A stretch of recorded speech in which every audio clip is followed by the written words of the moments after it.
নমস্কার বন্ধুরা, আমি শকুন্তলা। আমার ভিলেজ স্টোরি চ্যানেলে তোমাদের সবাইকে স্বাগত। আজকে আবার চলে এসেছি দুই রুটি রেসিপি। আজকে তোমাদেরকে রান্না করে দেখাবো টক শাক। মিষ্টি মিষ্টি হবে, আবার ঝাল ঝাল হবে। তো টক মিষ্টি ঝাল ঝাল একটা রান্না করব টক শাক দিয়ে। ওখানে দেখো মাঠ থেকে এনে রেখেছি। আর একটু শক্ত শক্ত হলেই কিন্তু এটা খেতে ভালো লাগে, যার জন্য আমি একটু শক্ত দেখে দেখো ফুল হয়ে গেছে, একটু শক্ত হয়ে গেছে, এখন ভালো লাগবে। তো সেটাই টক শাক রান্না করব।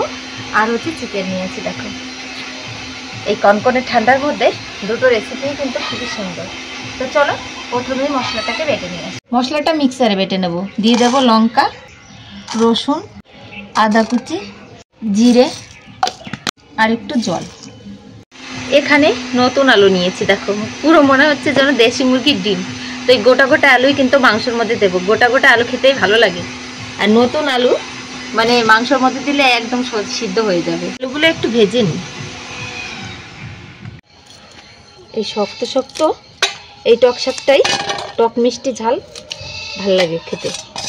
ঝালও দেবো, মিষ্টিও দেবো। আলুটাকে দেখো লাল লাল করে ভেজে নিয়েছি। টক শাকটাকে প্রথমে রান্না করে নিই। ফোড়নে দেব গোটা সরষে, দুটো শুকনো লঙ্কা, কাঁচা লঙ্কা,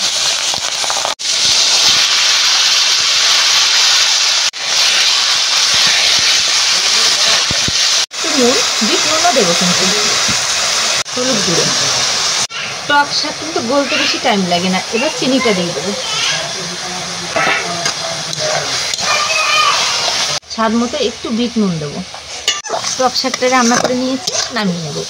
নামানোর আগে একটু চাট মশলা দেবো, এতে টক শাকের টেস্টটা কিন্তু আরও বাড়ে। এই চাট মশলা দিলে সেন্টটাও কিন্তু দারুণ হয়। কালারটা কি সুন্দর হয়েছে দেখো। আর এই টকটা খেতে মুখের রুচিটা যেন ফিরে আসে, এত সুন্দর হয়।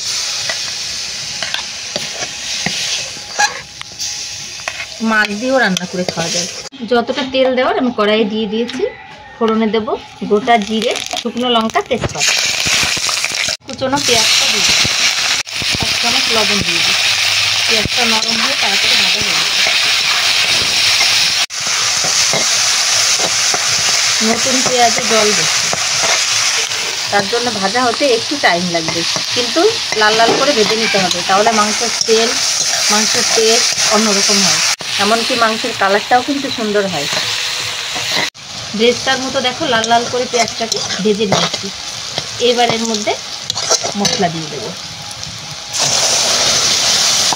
স্বাদ মতো লবণ, পরিমাণ মতো হলুদ গুঁড়ো। এবার মশলাটাকে বেশ সুন্দরভাবে কষে নিই।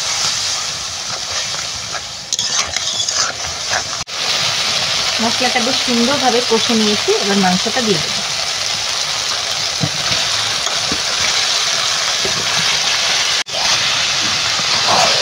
বিনা কোনো কালারিং লঙ্কাই দেখো খুব সুন্দর কালার হবে। টমেটোগুলো দিয়ে দেবো।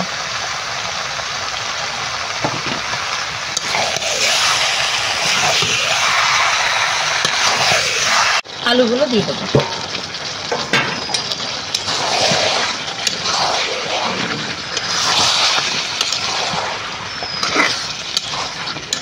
একটু চাপা দিয়ে দিই।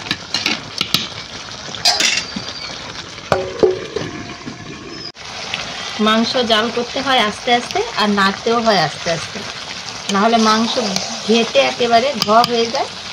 আর এদিকে জাল বেশি দিলে পরে তলা দিয়ে ধরে উড়ে যায়।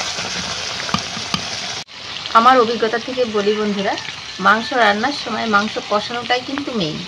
যত সুন্দর করে কষানো হবে মাংসের টেস্টটা কিন্তু তত ভালো হবে।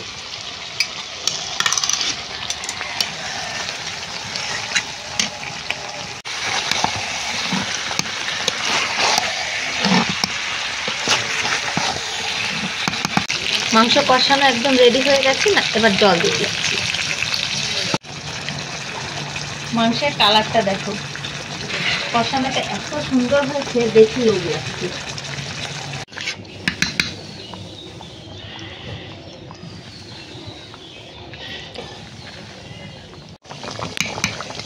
গরম মশলা গুঁড়োটা দিয়ে দেবো।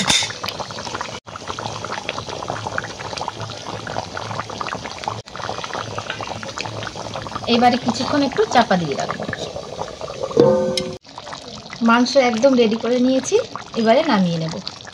কালারটা দেখো, আর কি সুন্দর একটা মানে চেহারা এসেছে মাংসর, দেখেই কিন্তু লোভ হচ্ছে খেতে।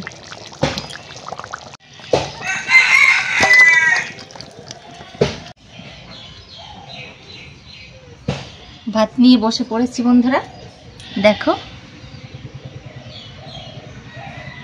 এবারে মাংসটা নিয়ে নেব। গামলাটা ছোট, একদম ঝোলে টুবু হয়ে আছে।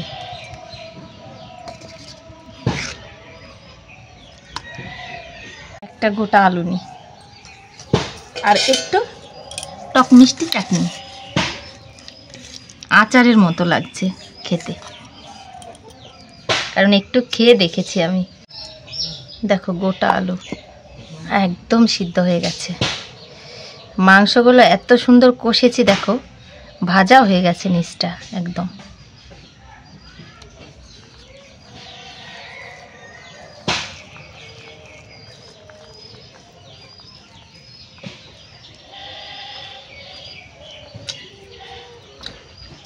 একদম অন্যরকম টেস্ট। মাংসটা কি সুন্দর গলেছে দেখো।